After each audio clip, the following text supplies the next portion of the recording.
Hey everyone! Google I was back with incredible announcements.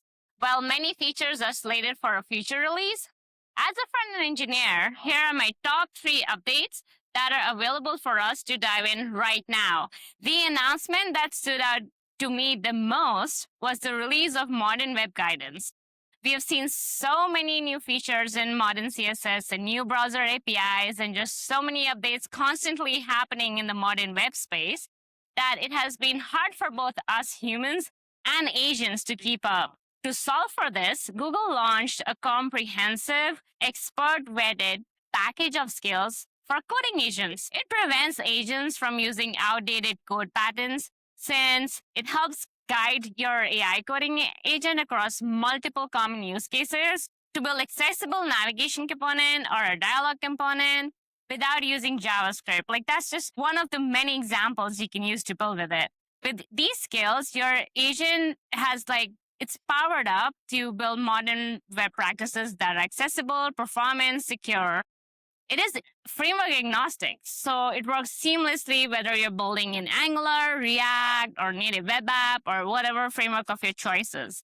My favorite thing, it works with your preferred AI coding agents. So you're not just restricted to Google models. So just like you have these skills to your existing repository, and starting today, you can leverage to modernize your legacy code, improve performance by prompting the agent to focus on INP and LPC, or ask it to improve on security and do a security audit and focus on your CSP or make sure it doesn't break anything based on the updates that it's making. There's lots of scope for it, tons of ways you can improve your app and modernize your app starting today. It's in early preview and Google's actively adding new content to it. And actually you can too. You can provide your feedback or contribute to this open source project and help shape this modern guide for agents. It's awesome. Anti-Gravity 2.0, this version updated to provide agent-optimized experience. It has voice input that lets you talk to it. So you can now orchestrate multiple agents simultaneously across different projects or have it spin up specialized sub-agents. We now have Anti-Gravity CLI as well, which seems like Google's attempts to convert Gemini CLI into Claude Code, but only so much better. In fact, the fact that they're encouraging users of Gemini CLI to migrate to Anti-Gravity CLI makes me think that Gemini's CLI's days are limited. Gemini CLI was primarily built on TypeScript, whereas Anti-Gravity CLI is built in Go, and it's notably snappier and more responsive. There are a ton of enhancements in this new shiny version of Anti-Gravity. Make sure to check it out.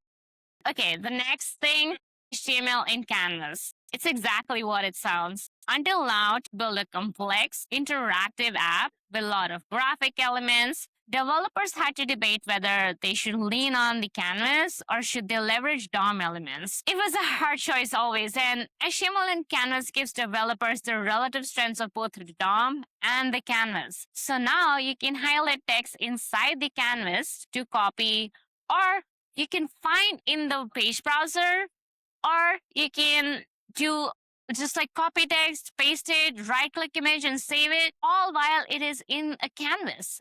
And there's so many more capabilities now you can add. None of this has been ever possible before. Since Canvas is fundamentally a grid of pixels and supporting features like responsive text, or it just required so much more custom logic that would drastically increase the bundle size. And apps like Figma and others, they just became so bulky. It has been built on Origin trial, and if you're unfamiliar with that program, it gives you access to new or experimental features so that you can test this feature and offer it to your users for a limited time. It's usually available for specific browser versions only. Once the trial is completed and the feedback has been accessed, Chrome decides if the feature should be made available to everyone. And that's a really cool way of exposing something that's not really experimental, but it's fun to use it. So you can register for it and enable the feature for all your users on your Origin without requiring them to toggle flags or switch to an alternative build of Chrome, although oftentimes they're specifically used for certain versions of Chrome only. So once registered, developers can build demos, prototypes, and all those things with this new feature. And the trial also helps Chrome engineers to understand how new features are being used by the developers and how they may interact with other web technologies. There were a lot of other great announcements for developers about WebMCP, about Chrome DevTools for agents, and so many more updates to Google AI Studio. The list goes on. You can catch all the announcements on Google for Developers YouTube channel and Google YouTube channels, and I'll make sure to add those links in the show notes. Which announcement was the one you were most excited about? I will love to hear your thoughts about all of these updates. Make sure to drop your comment below. And until next time, take care, everyone. See ya.